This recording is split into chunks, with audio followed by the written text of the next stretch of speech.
without one man in particular. Please welcome to the stage, Prince Harry.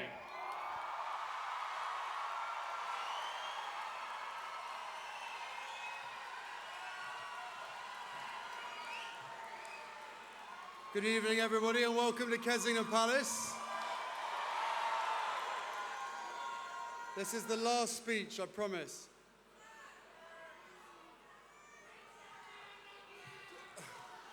Love you too. Guys, tonight you've been learning a little bit about Lesotho, the beautiful mountain kingdom that I first traveled to when I was 19 years old. What I saw there was a country with significant challenges.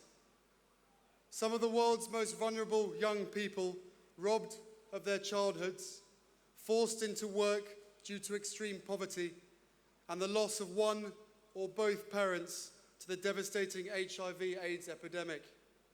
In some cases, the lady of the house was a 12-year-old girl looking after her brothers and sisters. But what I remember most from that first visit was learning that this was a country with joy in its heart, a country that faced its challenges with warmth, optimism, and courage. It didn't take me long to be hooked on the country and to the irresistible smiles of its children. My friend Prince Seeiso and I founded Sentebale to do what we could to support the young people of Lesotho, to empower a generation with knowledge and understanding so that they can give their country an alternative, brighter future. Sentebale, meaning forget-me-not in Sesotho, has helped tens of thousands of children in just over a decade.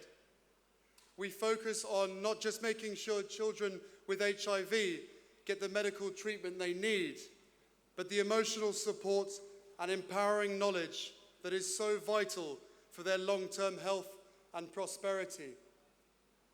And we put that warmth, optimism, and courage that I first saw in Lesotho as a teenager into everything that we do. Now, I know you've come here tonight to see some of the best entertainers on the planet.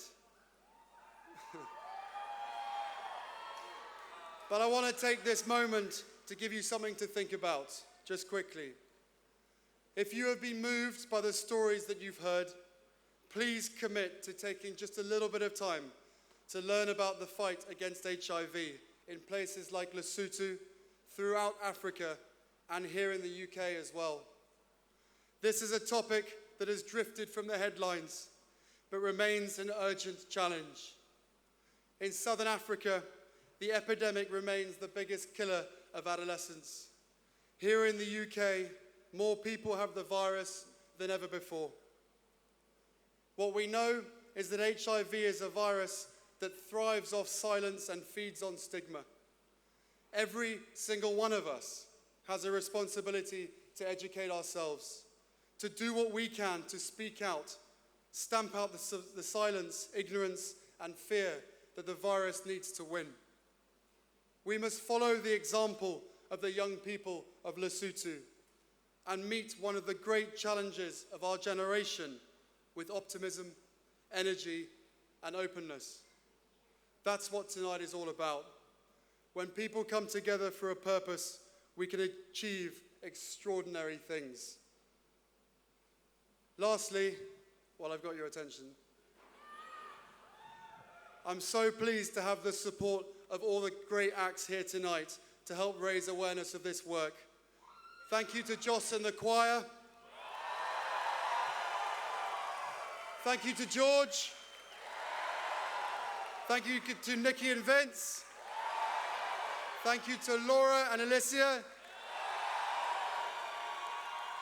And thank you to the band that I now have the great pleasure of introducing. Just before that, I do have to apologize to Coldplay, as unfortunately, don't worry, they are here, they have turned up. But there's a statue at the back of my great-great-grandmother, Queen Victoria, and unfortunately her back is facing the band, which, let's be honest, is probably the only person that's had their back to Coldplay ever. And I know that she would be a massive Coldplay fan. So ladies and gentlemen, fresh from making Glastonbury glow, one of our own Coldplay.